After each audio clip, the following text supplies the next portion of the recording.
అరే! ఇగ మన తెలంగాణలో దావతయినా, సారెబెట్టినా, ఓడిబియ్యం పోసినా కంపల్సరీ చేసే వంట కొబ్బరి గజ్జలు. లవ్ అంటే లవ్ మంచిగుంటాయి గదా! అరే! ముచ్చటేందంటే ఇయాల వరల్డ్ కోకోనట్ డే అంట. మరి గింత స్పెషల్ డే అయినప్పుడు కొబ్బరితోని వంటలు చేసుకోవాలి గదా! అందుకే ఇయాల మా అమ్మ కొబ్బరి గరిజలు చేస్తుంది. ఇగ గోధుమ పిండిలో రవ్వ, చిటికెడంత ఉప్పు, మొత్తమంతా నూనేసి, నీళ్లు పోసుకొని మంచిగా చపాతీ పిండి కంటే కూడా గట్టిగా తడిపి, ఓ అర్ధగంట పక్కన పెట్టేసిరంటే మంచిగా నానుతదన్నట్టు. ఇగ చూస్తుర్రు గదా కొబ్బరికాయలు, ఎండు కొబ్బరి మనం అక్షయ కాతలో ఆర్డర్ పెట్టుకున్నాం. మంచిగా కొబ్బరి పలగొట్టి ముక్కలు ముక్కలు చేసుకున్నారనుకోర్రి, మన ఎండు కొబ్బరితోనే గరిజలు చేసేసుకోవచ్చు. మంచిగా నీళ్ళలో ఊరి ఉంటాయి గదా!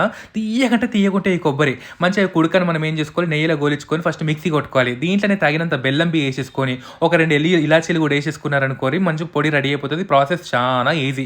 ఇక పూరి లెక్క ఏసుకొని రౌండ్‌గా రావాలంటే ఒకసారి ఒక ప్లేట్‌తోని గుంజేసుకున్నారనుకోరి, అన్నీ సేమ్ షేప్‌లో వస్తాయి. మంచిగా స్టఫ్ చేసేసుకొని, ముందుగాల గర్జలన్నీ రెడీ చేసుకోరి. ఇక ఆప్షనల్ మీకు ఎట్లా కావాలంటే అట్లా చేసుకోవచ్చు. ఇది గోలించుకోనికి మనము అక్షయ కల్ప నుంచి వర్జిన్ కోకోనట్ ఆయిల్ వాడుతున్నాము. నార్మల్‌గా నూనెలో గోలిస్తారు గానీ, కొబ్బరి నూనెలో గోలిచి ట్రై చేయండి. చానా మంచిగుంటది. మీకు ఎరికే కదా కొబ్బరి నూనెలో కూడా బెనిఫిట్స్ చానా ఉంటాయి. జుట్టు పెరగనీకి ఇట్లా పనిచేస్తదన్నట్టు. కొబ్బరి గచ్చలైతే అద్దిరిపోయినాయి. మీకు నచ్చినాయా?